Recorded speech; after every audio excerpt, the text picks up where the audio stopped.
तो दोस्तों axis bank ने अपने क्वार्टर वन के नंबर को डिस्क्लोज कर दिया है। तो चलिए देखते हैं क्या है क्वार्टर वन के नंबर्स के अंदर डाटा क्रॉस में है।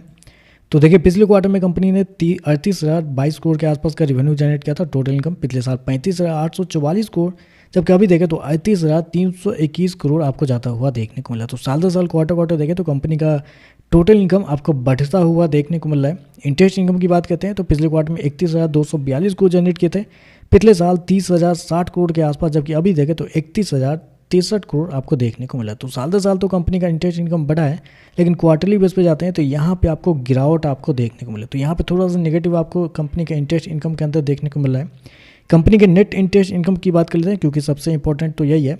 तो पिछले साल की बात करते हैं तो पिछले साल कंपनी का नेट इंटरेस्ट इनकम 13,448 करोड़ था। पिछले क्वार्टर की बात करते हैं तो पिछले क्वार्टर में कंपनी का नेट इंटरेस्ट इनकम 13,811 करोड़, जबकि इस क्वार्टर में देखते हैं तो कंपनी का नेट इंटरेस्ट इनकम 13,560 करोड़ आपको जाता हुआ देखने को मिला। तो कंपनी का नेट इंटरेस्ट इनकम देखें साल दर साल लगभग 1% के आसपास बढ़ा है, लेकिन क्वार्टरली बेस पे जाते हैं तो क्वार्टरली बेस पे कंपनी का नेट इंटरेस्ट इनकम गिरता हुआ देखने को मिला। जबकि मार्केट का जो अनुमान था कंपनी के नेट इंटरेस्ट इनकम को लेके वो था 13,820 करोड़ के आसपास। तो यहाँ पे देखें तो जितना मार्केट का अनुमान था उससे कमजोर कंपनी के नेट इंटरेस्ट इनकम आपको आते हुए देखने को मिल रहा है। तो आप कह सकते हैं कंपनी के रेवेन्यू यहाँ पे कमजोर आपको देखने को मिल रहा है। खर्चे की बात करते हैं तो देखिए पिछले क्वार्टर में कंपनी के खर्चे 27,269 करोड़ थे, पिछले साल 25,737 करोड़, जबकि अभी देखें तो 26,806 करोड़ आपको देखने को मिला। तो खर्चे भी देखें तो खर्चे भी कंपनी के बढ़ते हुए इस क्वार्टर में देखने को मिले, थोड़े ज़्यादा देखने को मिल रहे हैं।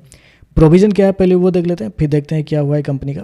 तो प्रोविजन के रूप में देखें तो पिछले क्वार्टर में कंपनी ने 1,360 करोड़ गंवाए थे, पिछले साल 2,040 करोड़ के आसपास, जबकि अभी देखें तो बढ़ के 3,947 करोड़ आपको जाता हुआ देखने को मिला। तो कंपनी का प्रोविजन साल दर साल डबल होता हुआ देखने को मिला है।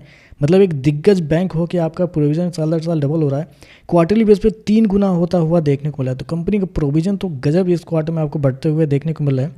चलिए कंपनी का नेट प्रॉफिट क्या निकलता है वो देख लेते हैं। तो देखिए पिछले क्वार्टर में कंपनी का प्रॉफिट 7,117 करोड़ था, पिछले साल 6,034 करोड़, जबकि अभी देखें तो गिर के 5,806 करोड़ आपको जाता हुआ देखने को मिला। तो साल दर साल जाते हैं तो साल दर साल कंपनी के प्रॉफिट के अंदर 3% के आसपास की गिरावट आपको देखने को मिल रही है, जबकि क्वार्टरली बेस पे जाते हैं तो यहाँ तो और बड़ी गिरावट आपको देखने को, लगभग बोल सकते हैं 16% के आसपास की गिरावट है।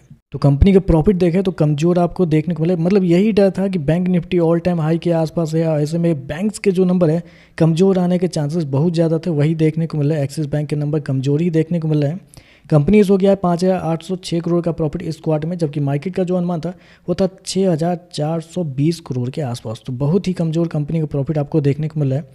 चलिए कंपनी के एनपीए क्या है वो देखते हैं। तो पिछले क्वार्टर में 1.28 था, पिछले साल 1.54, अभी देखें तो बढ़ के 1.57 आपको जाता हुआ देखने को, जबकि नेट एनपीए देखें तो 0.34 से बढ़ के 0.45 आपको जाता हुआ देखने को, जबकि पिछले क्वार्टर में 0.33 के आसपास। तो कंपनी की एसेट क्वालिटी तो बहुत ही ज़्यादा कमजोर आपको देखने को मिले। एनपीए ग्रॉस नेट दोनों आपको बढ़ते हुए देखने को मिले।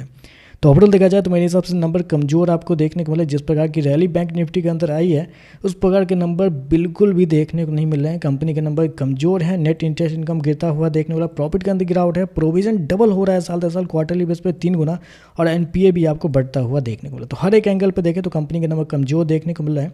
बाकी देखते हैं मार्केट इस पर कैसे रिएक्ट करता है। आजकल बस इतना ही। वीडियो पसंद आए तो लाइक कीजिएगा, साथ में साथ चैनल को सब्सक्राइब जो कीजिएगा। धन्यवाद।